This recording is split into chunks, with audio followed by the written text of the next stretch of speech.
Welcome to the CTO Demon channel. Today we're going to look at 3D fluoroscopic guided wiring.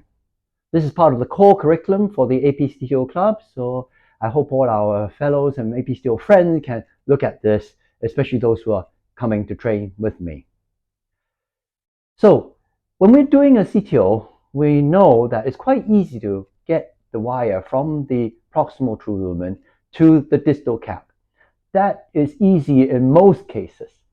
The tricky part is actually getting the wire from the distal part of the CTO body into the distal true lumen. This is where we fail most of our antegrade wiring. And so how can we improve our chances of getting into the distal true lumen? 3D fluoroscopic guided wiring. Now, some of you have read Okamura sensei's fantastic paper on this topic. And in his paper, he says that you got to imagine that you're in the middle of the coronary artery, and if I'm the true lumen, then the wire position compared to me can be in one of 8 places. The wire can be in front of me slightly to my right-hand side, behind me slightly to my right, exactly behind me, slightly to my left behind me, on my left, slightly in front of me on the left, and directly in front. This is the 8th position of the wire. And each position of the wire tip can be pointing in the same 8th position. So let us say there's a wire that's on the true lumen's right forward side. The wire tip can point backwards directly. It can point slightly left side backwards. It can point towards my left side. It can point slightly forwards on the left side. It can point directly towards the front. It can point slightly to the right side forward. It can point to the right side. It can point slightly backwards to the left side, to the right side. So this is the possible wire position, which means there are 8 possible wire positions, each with 8 possible tip directions, making a combination of 64 wire position and tip directions.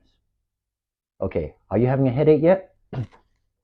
I read the paper several times, and although I can understand it in principle, I find it very difficult to apply because it's hard for my brain to hold 64 patterns together at any one time and work out where to turn the wire.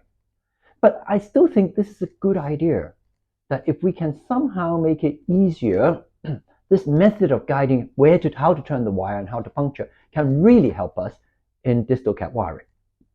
So I've come up with a concept to try to learn this, and the concept requires one very important tool. Now this tool you all have when you were a kid. When we're children, when we're very young, we have great imaginations. But as we get older, we went to med school, we started studying textbooks, we read journals, our imagination decreased. But we need now to dig back into our youth, our childhood, and try to pull imagination out. Because I found that imagination is the best tool, the best power for us to understand 3D fluoroscopic wiring. Now, before we go into 3D fluoroscopic wiring, we need to understand the coaxial perpendicular views on fluoroscopy for each segment of the coronary artery. And to understand this, we also need imagination, because it's easier to understand with our imaginations than to rote memorize these views. Okay, so the easiest segment to begin with is the mid-right coronary, especially the mid-right coronary that's very straight. So here is a model that I made. This is the aorta, aortic valve, the LV, and this is the right coronary cusp, and this is the right coronary artery. Now, let us assume, for argument's sake, that our right coronary is a very classic C-shaped curved right coronary. That the proximal part is very horizontal, and then it makes almost a 90-degree turn to be very vertical, and then the distal part very horizontal, the classical C-shaped curve. Now, the mid-right coronary is the easiest to work out our view on, first of all. Now, in reality, this right coronary isn't facing AP exactly flat like this.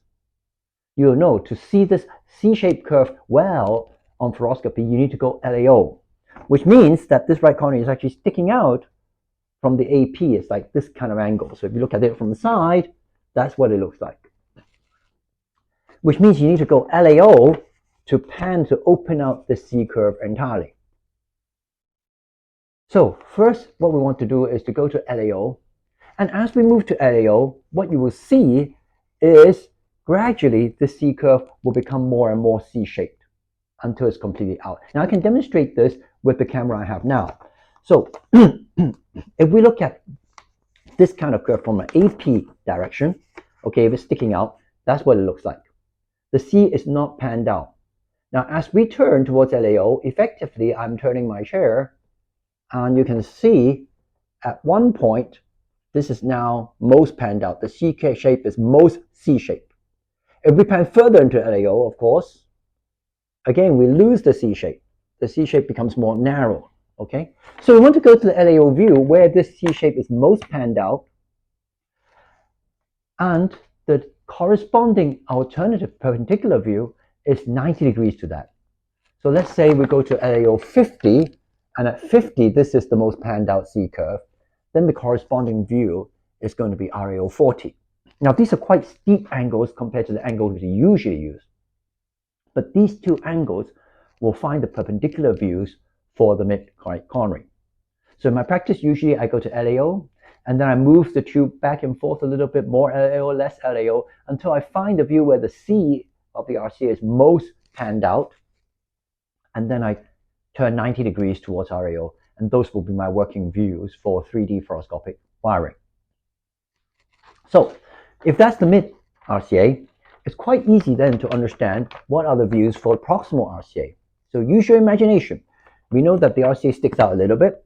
If the proximal and distal RCA are horizontal exactly, then they will be almost in line with each other. They'll be parallel, okay? And the views will be exactly the same. So again, you need to go LAO, you need to turn LAO where it pans out to the best C shape, okay, the most open C shape. Then if you want to see the proximal RCA, of course, then you need to go cranial and caudal because it's horizontal. So LAO steep cranial and LAO steep caudal, 90 degrees apart, are the views for proximal and distal RCA. You're following me so far with your imagination. I hope you are.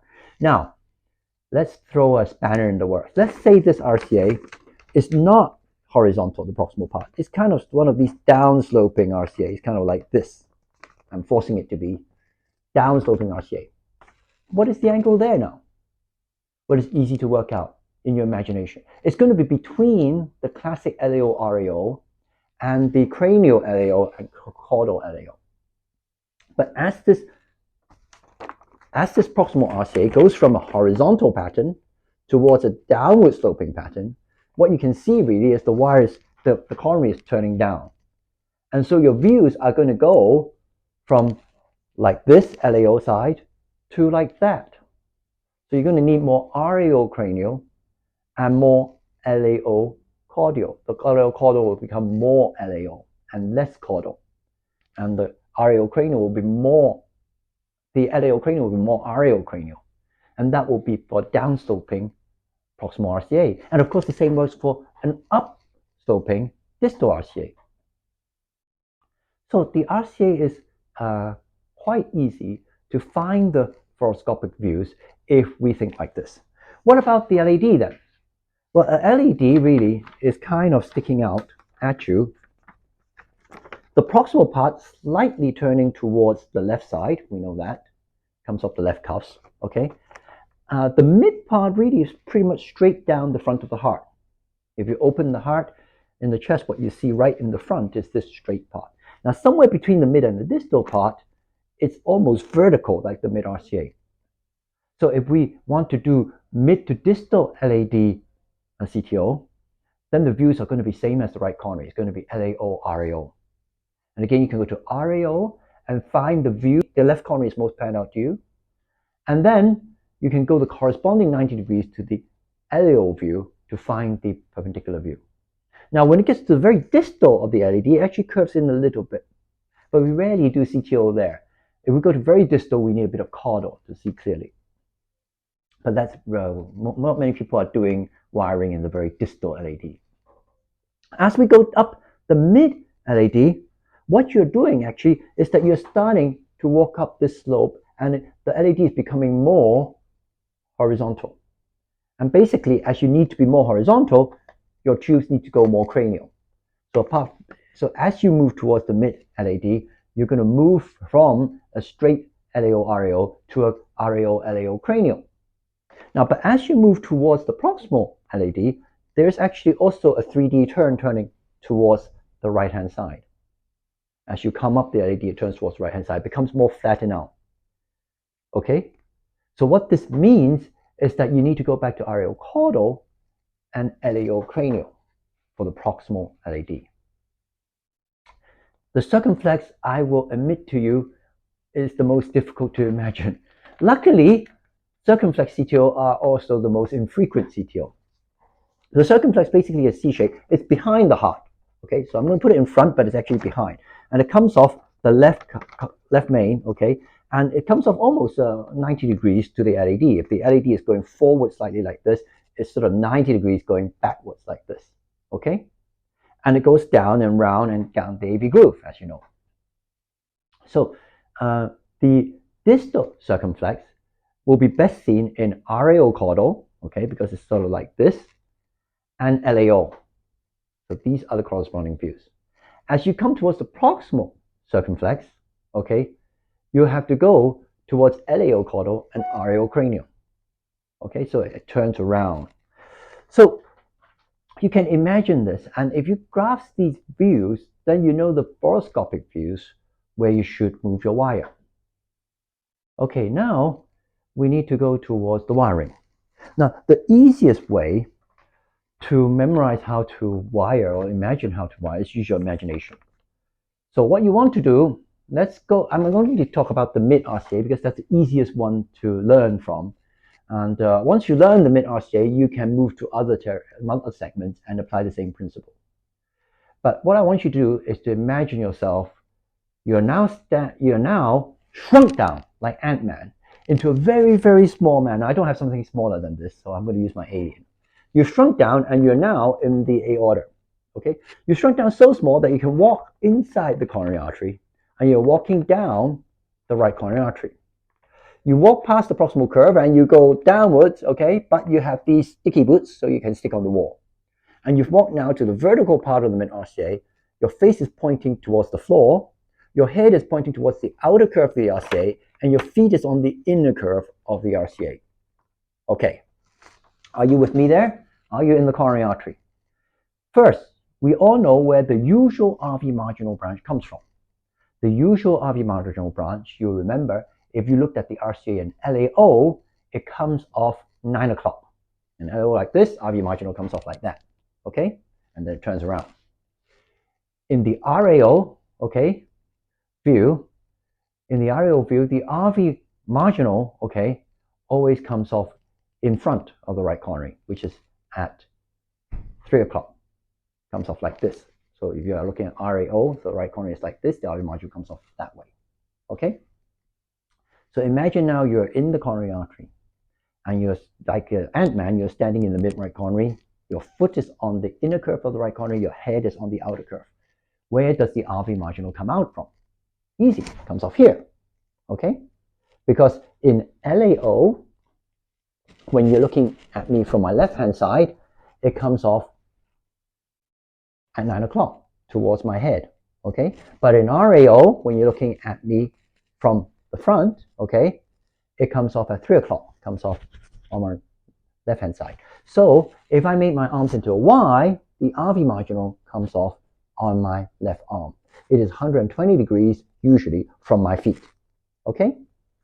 So this is the beginning. We know where the RV marginal is. Now, imagine a wire, and the wire position is same as the position of the RV marginal.